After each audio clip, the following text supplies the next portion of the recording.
जय जोहार किसान भाई हो। मोर नाम है लक्ष्मी यादव और आप मन देखा था दूरदर्शन के लोकप्रिय कार्यक्रम कृषि दर्शन। किसान भाई हो, धान केवल हमारे प्रमुख फसल ही नहीं बल्कि किसान मन ला समृद्ध और आत्मनिर्भर किसान बनाए के घलो एक आधार हरे। किसान भाइयों, आज हमारे कृषि दर्शन कार्यक्रम में आप मन ला बताबो कि कैसे सुगंधित धान के वैज्ञानिक खेती करना चाहिए, कैसे सुगंधित धान के उन्नत किस्म के चयन करना चाहिए, कैसे खेती के रख रखाव करना चाहिए, कैसे मिट्टी के उर्वरक ला बने रखना चाहिए, एक बारे में जानबो। तो आओ चलथन धान के खेती के ओर और देखथन धान के रोपाई कैसे होवत है।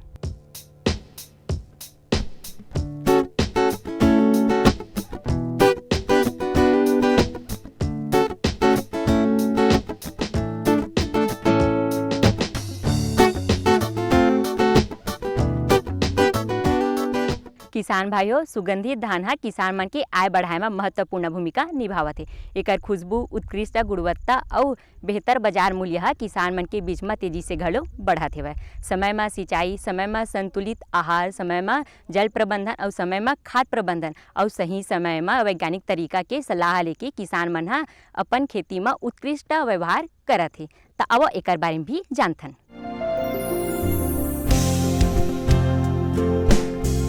छत्तीसगढ़ को यूं ही धान का कटोरा नहीं कहा जाता। यहाँ धान सिर्फ एक फसल नहीं है, धान यहाँ की मिट्टी से जुड़ा है, किसान की मेहनत से जुड़ा है और लोगों की जिंदगी से जुड़ा है। सुबह जब किसान भाई बहन अपने खेत खलिहानों की तरफ निकलते हैं तो उनके सामने सिर्फ हरे भरे पौधे नहीं होते, उनके सामने होता है पूरे परिवार का भविष्य। और जब यही धान अपनी खुशबू से खेत और घर दोनों को महका दे तो उसकी बात ही कुछ अलग होती है। यही है सुगंधित धान, ऐसा धान जिसकी पहचान सिर्फ उसके दाने से नहीं बल्कि उसकी खुशबू, स्वाद और अपनी अलग पहचान से होती है। लेकिन अच्छी खुशबू वाला धान उगाना इतना आसान भी नहीं होता। इसके लिए चाहिए सही किस्म, अच्छा बीज, सही समय पर रोपाई, संतुलित खाद पानी और सबसे जरूरी सही वैज्ञानिक जानकारी। क्योंकि आज का किसान सिर्फ मेहनत नहीं कर रहा, वो मेहनत के साथ विज्ञान को भी अपने खेतों तक लेकर आ रहा है। और इस बदलाव में छत्तीसगढ़ के इंदिरा गांधी कृषि विश्वविद्यालय रायपुर की महत्वपूर्ण भूमिका रही है। छत्तीसगढ़ जो है धान का कटोरा कहलाता है और यहाँ पे जो हमारी सुगंधित प्रजातियाँ हैं वो बहुत ही प्रसिद्ध हैं, मतलब विश्व प्रसिद्ध हैं। भारत में ही नहीं, विश्व में प्रसिद्ध हैं। इस प्रकार की सुगंधित हमारी किस्में हैं जो छोटे दानों से लेके मध्यम प्रकार के दाने हैं। ये बासमती धान से बिल्कुल अलग हैं। और अगर हम कंपटीशन की बात करें तो ये बासमती धान को टक्कर दे सकती हैं। तो किसान भाइयों, यहाँ देख रहे हैं हम लोग एक विष्णुभोग करके एक प्रजाति है, उसको हम लोग लगा रहे हैं यहाँ पे, जिसका हम लोगों ने बौना स्वरूप निकाल दिया है। भाभा एटॉमिक रिसर्च सेंटर के द्वारा जो एक उत्परिवर्तन विधि है उसको लेके हम लोगों ने इसका बौना जो है, बौनी किस्म, जिसको हम लोगों ने ट्रॉम्बे छत्तीसगढ़ विष्णुभोग म्यूटेंट के नाम से रिलीज़ किया है। और हम लोग जो है ब्रीडर सीड भी बना रहे हैं, उसका फाउंडेशन सीड भी बना रहे हैं। तो किसान भाइयों, ये सीड आपको उपलब्ध है। रायपुर में स्थित इंदिरा गांधी कृषि विश्वविद्यालय सिर्फ एक विश्वविद्यालय नहीं है। यहाँ किताबों में पढ़ाया जाने वाला कृषि विज्ञान, प्रयोगशालाओं में होने वाला शोध और खेत में किसान की जरूरत, इन तीनों को एक साथ जोड़ने का काम होता है। यहाँ कृषि विशेषज्ञ और वैज्ञानिक लगातार इस बात पर काम करते हैं कि छत्तीसगढ़ की मिट्टी, यहाँ के मौसम और यहाँ के किसानों के लिए कौन सी किस्म बेहतर हो सकती है, किस धान में अच्छी उपज मिल सकती है, कौन सी किस्म यहाँ की परिस्थितियों में बेहतर प्रदर्शन करेगी, किस्म में कौन से गुण होने चाहिए और किसान को ऐसी फसल कैसे मिले जिससे उसकी मेहनत का बेहतर मूल्य मिल सके। जैसे मैंने विष्णुभोग बताया, जवा फूल का भी बौना बना दिया है, दुबराज का भी बौना किस्म बना दिया है, एक देवभोग हमारी बौने प्रकार की किस्म है। तो इनमें तो हम 80-50-30 जो है नत्रजन 80 किलोग्राम और फास्फोरस जो है 60 किलोग्राम, 50 किलोग्राम और 30 जो है हम पोटाश को यूज़ कर सकते हैं। लेकिन अगर किसान भाइयों आप देशी ऊंची प्रकार की किस्म लगा रहे हैं तो वहाँ 60-40-20 जो है वो आप NPK दीजिए, क्योंकि वो जो है ऊंची किस्में उनका गिरने का खतरा रहता है। आप ज़्यादा खाद देंगे तो वो गिर जाती हैं। लेकिन यहाँ पे जो है हम लोगों ने जो बौना उसका स्वरूप बनाया है उसमें खाद की मात्रा नॉर्मल ही लगती है। उपज उसकी बहुत अच्छी है, लगभग 45 से 50 क्विंटल प्रति हेक्टेयर तक उपज आती है। किसान भाइयों, एक अच्छी किस्म तैयार होना एक दिन या एक प्रयोगशाला का काम नहीं है। इसके पीछे कई सालों की मेहनत होती है। बीज चुना जाता है, पौधे लगाए जाते हैं, उनका विकास देखा जाता है, रोग और कीटों के प्रति उनकी प्रतिक्रिया भी देखी जाती है, उपज का परीक्षण होता है और फिर कई परीक्षणों के बाद ऐसी किस्मों की पहचान की जाती है जो किसानों के लिए उपयोगी साबित हो सके। यानी खेत में दिखाई देने वाला एक छोटा सा पौधा, दरअसल उसके पीछे वैज्ञानिकों की कई सालों की मेहनत छुपी होती है। इसी शोध और संरक्षण की यात्रा में डॉक्टर दीपक शर्मा जैसे कृषि वैज्ञानिकों का महत्वपूर्ण योगदान रहा है। हमारे यहाँ की जो बार के और इंदिरा गांधी कृषि विश्वविद्यालय के संयुक्त जो अनुसंधान से जो किस्में हम लोग ने विकसित की हैं, जैसे कि मैंने विष्णुभोग बताया, बौना विष्णुभोग, बौना दुबराज, बौना जवा फूल, इनको और भी इसी क्रम में, इसी तारतम्य में हम लोग बहुत सारी किस्में जो हैं बना रहे हैं। जल्दी ही आपको उपलब्ध कराएंगे। जैसा लोकती माची है उसको भी हम लोग बौना कर दे रहे हैं। जवा फूल तो ऑलरेडी कर दिया है। इसके अलावा एक चिरई नक्की है किस्म, जो देशी प्रकार की किस्म है। ये किस्में हम लोग GI भी करा रहे हैं, भौगोलिक सूचक भी करा रहे हैं। जैसे कि हम लोग ने चिरई नक्की की है, ये एक प्रकार की हमारी सुगंधित किस्म है। लोकती माची को भी हम लोग GI के लिए ले गए हैं। तो इन किस्मों का हम लोग, जैसे नगरी दुबराज है एक, नगरी दुबराज का भी हम लोगों ने बौना स्वरूप बनाया है लेकिन अभी रिलीज नहीं हुआ है। इसके अलावा नगरी दुबराज को भी हम लोग GI करा रहे हैं। ये मध्यम प्रकार के हैं।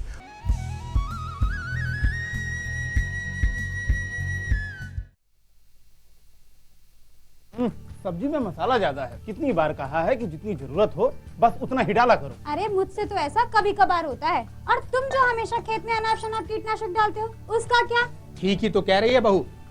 देख, खेत में उतनी ही दवा डाल जितनी जरूरत हो। याद रखो, कीटनाशक जहरीले होते हैं। डिब्बे पे लिखी सूचना के हिसाब से ही दवा डालनी चाहिए। पहले फेरोमोन ट्रैप, फ्लाइट ट्रैप, मित्र कीट, जैविक कीटनाशक आदि का इस्तेमाल करें। जरूरत पड़ने पर ही रासायनिक कीटनाशक का इस्तेमाल करें। छिड़काव सुबह या शाम दस्ताने, मास्क और पूरी आस्तीन वाले कपड़े पहनकर करें। हवा की दिशा में छिड़काव करते हुए पीछे जाएं। दवा के डिब्बे, छिड़काव यंत्र सुरक्षित जगह पर रखें। अब कुछ समझे क्या? हाँ, समझ गया मेरी रानी। अब ना करो नादानी। इसने पिला दिया ना तुझे पानी। जी किससे बात कर रहे थे इतना हंस हंस कर? किसान कॉल सेंटर में विशेषज्ञ से खेती के बारे में सलाह ले रहा था। सुबह भी, रात को भी? किसान कॉल सेंटर सुबह 6 बजे से रात को 10 बजे तक खुलता है। रविवार को भी? साल के 365 दिन खुलता है। पर तुम ये सब क्यों पूछ रही हो? मैं तो कुछ और ही समझी थी। कृषि संबंधी समस्याओं का अपनी भाषा में तुरंत समाधान पाने के लिए पूरे भारत में किसी भी फोन से राष्ट्रीय हेल्पलाइन नंबर 1800-180-1551 पर संपर्क करें। आप किसान भाइयों की खेती बाड़ी से जुड़ी हर समस्या का कृषि विशेषज्ञों द्वारा तुरंत समाधान। किसान कॉल सेंटर। आप भारत के किसी भी प्रदेश में रहते हो, कोई भी भाषा बोलते हो, आपकी समस्या चाहे फसल की बीमारी की हो, खाद की, पशुपालन की या कृषि से जुड़ी नई तकनीक की, अपनी समस्या का अपनी ही भाषा में समाधान पाने के लिए आप देश के किसी भी कोने से डायल करें 1551। विशेषज्ञ द्वारा आपको दी जाने वाली ये सलाह बिल्कुल निशुल्क है। ये सुविधा प्रातः 6 बजे से रात्रि 10 बजे तक निशुल्क उपलब्ध है। किसान कॉल सेंटर यानी 1551।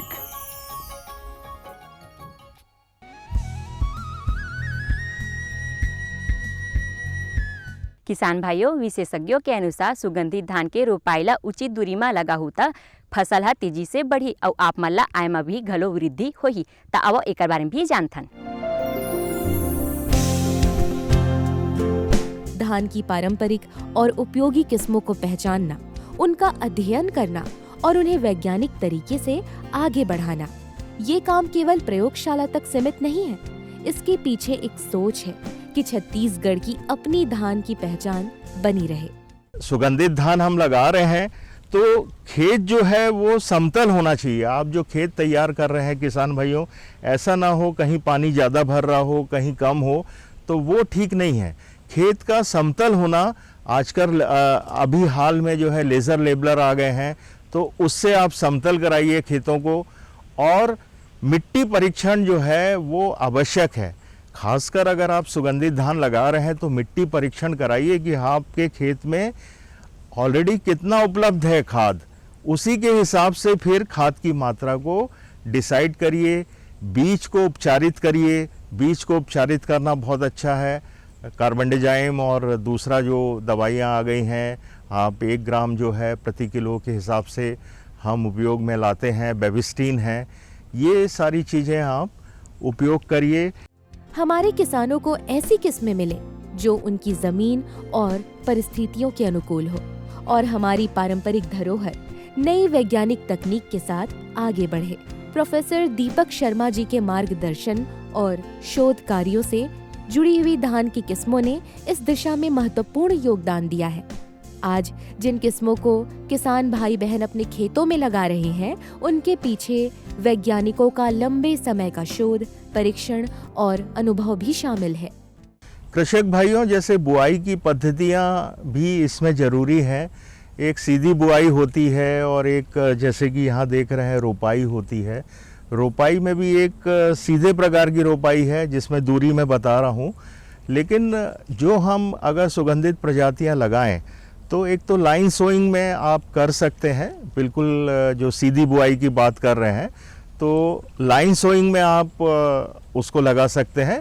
दूसरा क्या है कि किसान भाइयों, आप अगर रोपाई करते हैं तो निश्चित ही आपको ज़्यादा अच्छी उपज प्राप्त होगी। थोड़ा इसमें मेहनत ज़्यादा है, लेकिन रोपाई पद्धति और ख़ासकर श्री पद्धति, श्री एक पद्धति आ गई है, उसमें एक काड़ी एक जगह पे लगाते हैं। नर्सरी की उम्र कम रहती है, करीब 12-13 दिन की नर्सरी लगाएं आप, और दूरी जो है 25 से 25 सेंटीमीटर, लाइन से लाइन की, कतार से कतार की दूरी 25 सेंटीमीटर और पौधे से पौधे की दूरी 25 सेंटीमीटर। अब बात करते हैं रोपाई की। अब सवाल आता है, सुगंधित धान की अच्छी फसल के लिए किसान भाई बहन क्या करें?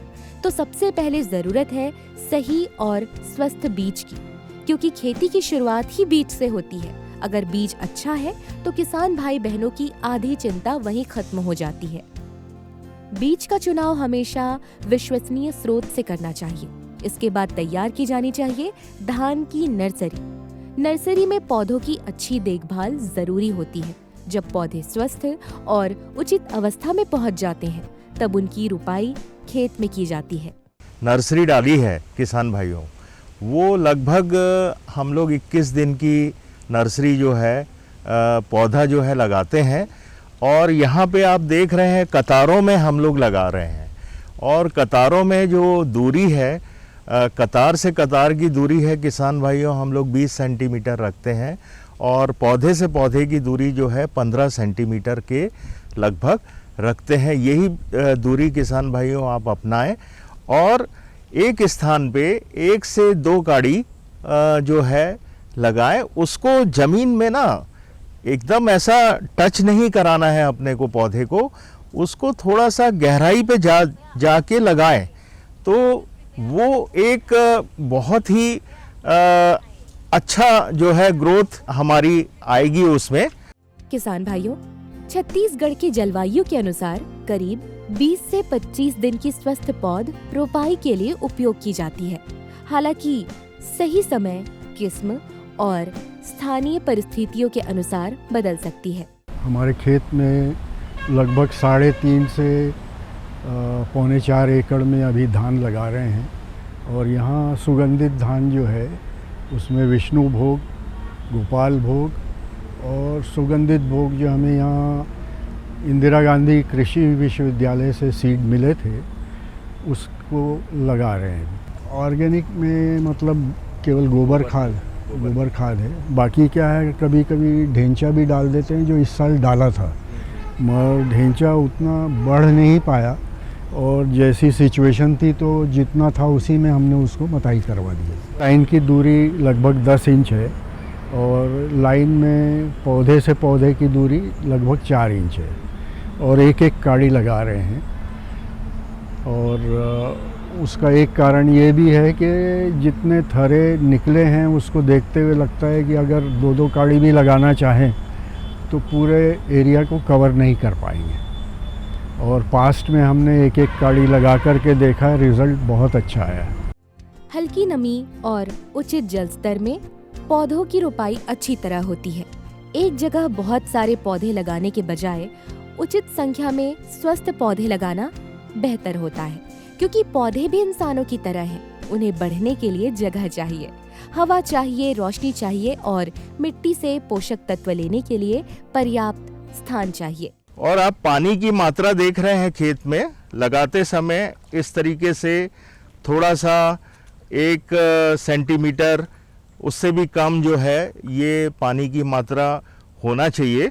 और बाकी जो जल प्रबंधन की बात हम करते हैं तो एक कंसे आने की अवस्था रहती है किसान भाइयों, उस समय हमको ये क्रांतिक अवस्थाएं कहलाती हैं। उस समय हमको पानी चाहिए खेत में। और इसके अलावा एक गभोट अवस्था आती है, तो गभोट अवस्था में भी हम लोग जो है पानी की मात्रा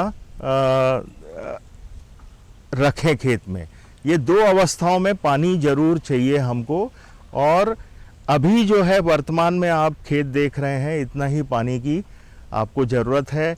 और थोड़ा जैसे बड़ा हो जाता है, कन से आने की अवस्था आती है, तब आप 2 से 3 सेंटीमीटर का पानी का सतह को रख सकते हैं। वैज्ञानिक खेती का मतलब सिर्फ खाद डालना नहीं। वैज्ञानिक खेती का मतलब ये नहीं कि बस ज्यादा खाद डालते ही जाएं। इसका मतलब होता है जितनी जरूरत उतना ही खाद का उपयोग। खाद में सबसे पहले बात आती है, अगर सुगंधित धान आप लगा रहे हैं तो ऑर्गेनिक जो कार्बनिक जो अपनी खाद है उसका ज़्यादा से ज़्यादा प्रयोग करें। जैसे कि कंपोस्ट है, वर्मी कंपोस्ट है, वो हमको 10 टन जो है करीब प्रति हेक्टेयर जो है प्रति एकड़ करीब डालना चाहिए। गोबर की खाद बहुत महत्वपूर्ण है। इसके अलावा अभी हाल में हम लोग ने ढेंचा जो है 1 महीने पहले ढेंचा लगा देते हैं, तो हरित खाद बोलते हैं, तो हरित खाद का भी आप प्रयोग करें। इसके अलावा एजोला है और राइजोबियम है, बहुत सारी इस तरीके से जो ग्रीन मैन्योरिंग है, जो मतलब खाद हैं, जो ऑर्गेनिक खाद हैं, बहुत सारी कंपनीज़ के जो हैं पूर्णिमा किट आ गए हैं, जो बैक्टीरिया जो फर्टिलाइज़र को सॉल्युबलाइज कर देते हैं। हमारे खेत में ऑलरेडी जो अघुलनशील जो खाद है उसको घुलनशील मात्रा में बदल देते हैं। खेती की असली सफलता तब होती है जब वैज्ञानिक की जानकारी किसान के खेत तक पहुंचे, क्योंकि वैज्ञानिक प्रयोगशाला में जो खोजता है उसे असली परीक्षा खेत में देनी होती है और किसान उसी परीक्षा का सबसे बड़ा साथी है। इंदिरा गांधी कृषि विश्वविद्यालय रायपुर और छत्तीसगढ़ के किसानों के बीच यही रिश्ता कृषि विकास की एक महत्वपूर्ण कड़ी है। इंदिरा गांधी कृषि विश्वविद्यालय के सहयोग से मैंने ये जाना कि किस तरह से जो बहुत ऊंचे ऊंचे किस्म के सुगंधित धान पहले हुआ करते थे वो आजकल बिल्कुल डार्क वैरायटी में आ गया है। और एक बार मैं साहब से मिला था इंदिरा गांधी कृषि विश्वविद्यालय जाकर, तब उन्होंने बताए थे कि इसमें ट्राम्बे का भी सहयोग से ये धान बौना हुआ है और ये किसानों तक आज बहुत बढ़िया से फैल रहा है। तो इसको मैंने खुद अभी इस बार भी मैंने लगाया हुआ है, मेरे खेत में लगा हुआ है बौना वाला, उसको मैंने सीड ड्रिल मेथड से लगाया है और जिसमें विष्णु भोग सबसे ज़्यादा लगा हुआ है। मुझे इसके मिनी किट मिले थे, वो इंदिरा गांधी कृषि विश्वविद्यालय से ही मिले थे।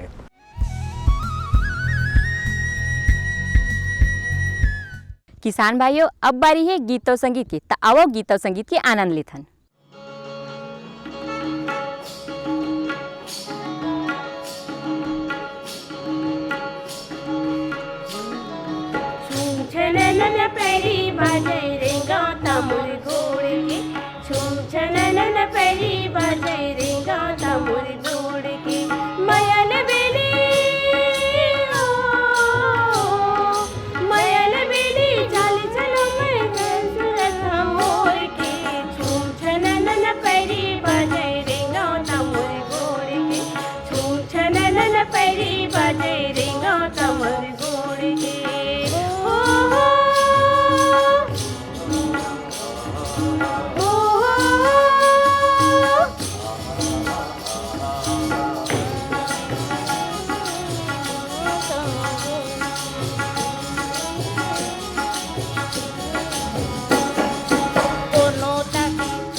देखते मोला टूरा काबर हासेगा, गाँव गली में देखते मोला टूरा काबर हासे, लाज के मारे मैं मर जाऊं,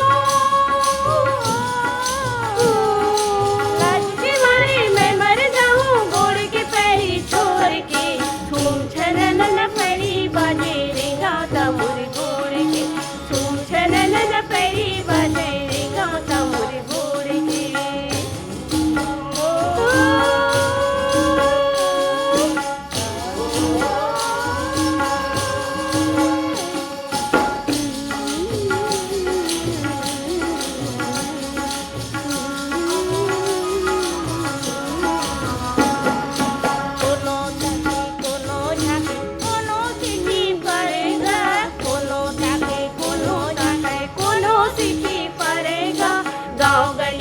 देखते मोला टूरा काबर हासे, गाँव गली में देखते मोला टूरा काबर हासे, लाज के मारे मैं मर जाऊं, लाज के मारे मैं मर जाऊं, गोड़ के पैरी छोड़ के चम छनन न पैरी बाजे रेगा तमुर गोड़ के, तुम छनन न पैरी बाजे रेगा तमुर गोड़ के।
किसान भाइयों, अब हमार जाके बे रहोगे अगले यात्रा में आपन से फिर मिलबो ऐसने सुघर सुघर कृषि जानकारी के साथ। तब तक आपन हमरा दविदा जय जोहार।